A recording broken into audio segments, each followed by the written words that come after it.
1964, deux astronomes du Bell Labs dans le New Jersey ont commencé à tester une antenne radio en forme de corne. Ils voulaient détecter les ondes radio produites dans la nature par les nuages de gaz interstellaires. Au lieu de ça, ils ont découvert quelque chose qu'ils ne parvenaient pas à expliquer. Une émission de très faible énergie, provenant uniformément de toutes les directions du ciel. Sans le savoir, ils venaient de faire l'une des plus grandes découvertes de l'histoire de l'humanité.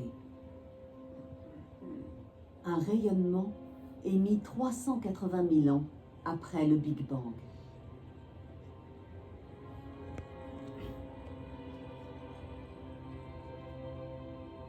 Les preuves du Big Bang étaient écrites partout dans le ciel, dans la lueur de ce qui est appelé aujourd'hui le fond diffus cosmologique.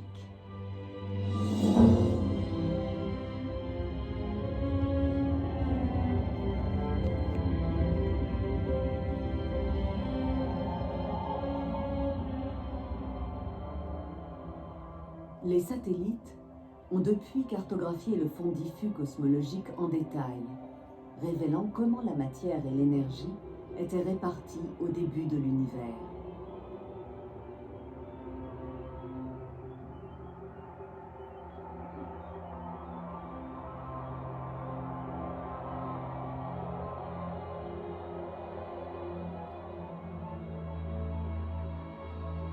Dans cette carte, créée par le satellite Planck en 2013, les régions un peu plus denses sont représentées en bleu.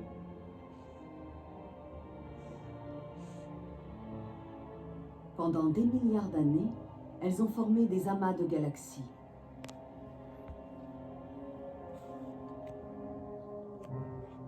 Les régions moins denses, représentées en rouge, sont devenues des vides cosmiques.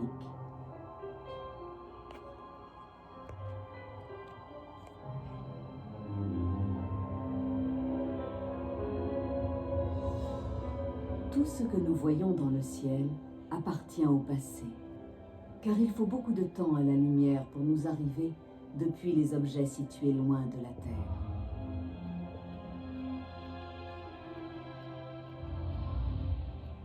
Ces sphères sont centrées sur la Terre. Elles marquent les distances en années-lumière. Lorsque nous observons des galaxies situées sur l'une de ces sphères, nous les voyons telles qu'elles étaient il y a des milliards d'années.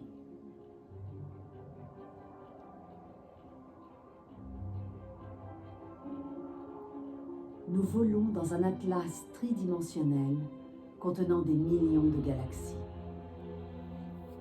Les régions noires n'ont pas encore été cartographiées. Au-delà de chaque galaxie que nous avons pu observer, le fond diffus cosmologique marque la plus lointaine sphère observable.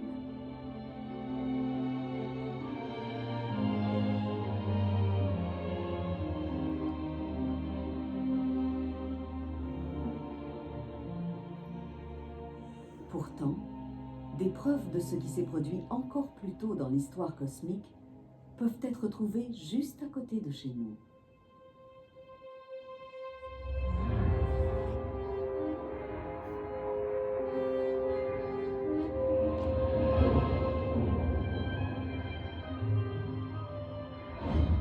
En 1995, la sonde spatiale Galileo de la NASA a lancé un module destiné à l'étude de la haute atmosphère de Jupiter. Les scientifiques avaient calculé que les atomes les plus simples avaient été forgés durant les premières minutes après le Big Bang, à l'époque où la température dépassait 15 millions de degrés. L'un d'eux, l'hydrogène lourd, est détruit à l'intérieur des étoiles.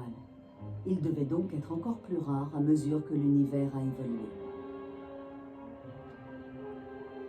Jupiter agit comme un local de stockage réfrigéré, préservant des échantillons de matière primordiale piégés il y a plus de 4 milliards d'années, au moment de la formation du système solaire.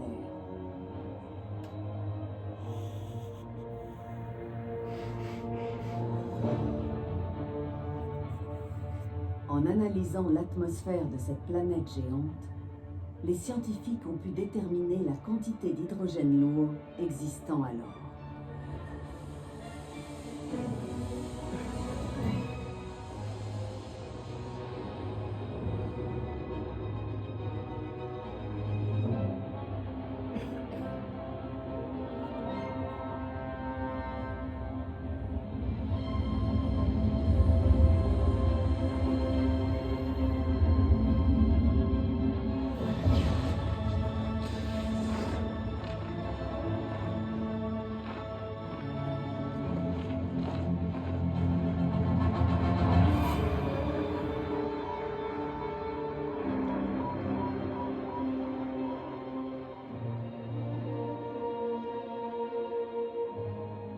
L'exploration audacieuse de Jupiter par la sonde Galileo a révélé suffisamment d'hydrogène lourd pour confirmer que durant les premières minutes du Big Bang, l'univers entier était plus chaud que le centre du Soleil.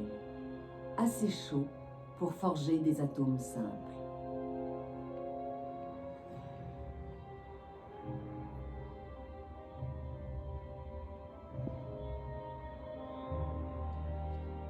Tandis que les scientifiques tentaient de reconstituer l'histoire des atomes, d'autres observations montraient que la majeure partie de la matière dans l'univers n'était pas composée d'atomes.